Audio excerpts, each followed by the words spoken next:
हे मी waste Bengal वरून आणलंय. तिकडे लोक याला शकालू शकालू असं काहीतरी म्हणतात. आणि मी व्यवस्थित विचारलं की क्या है तर मग आपल्याला स्वीट पटेटो म्हणून सांगतात.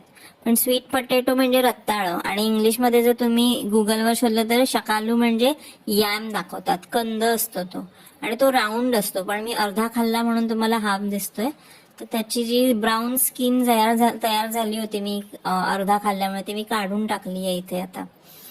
आणि आतमध्ये हा असा पांढरा शुभ्र असतो. मग त्याची मी फोड काढली अशी, आणि त्या फोडीचं मग साल पण अगदी असं आरामात निघतं हाताने. आणि मग ते जेव्हा खालून बघितलं ना, तर ते असं म्हणजे खोबऱ्याच्या जवळपास लागतं ते. खोबरं आणि सफरचंदाच्या जवळपासची अशी टेस्ट आहे त्याला. रिफ्रेशिंग असं पांढरं शुभ्र असतं ते आतून. आणि तिकडे ते लोक काय करतात, त्याचे छोटे छोटे तुकडे करतात आणि त्याच्यावर काशुंदी नावाची राईचा सॉस असतो, मस्टर्ड सॉस त्यांचा, बंगाली सॉस, बऱ्याच गोष्टींवर टाकून खातात. तो टाकून खातात, पण मला काय ते फारसं आवडलं नाही. हे असंच नुसतंच छान लागतं. असं रिफ्रेशिंग अशी खोबरं आणि सफरचंदाच्या मधली चव आहे. आता हे उरलेलं मी खाऊन टाकणार, कारण व्हिडिओ बनवून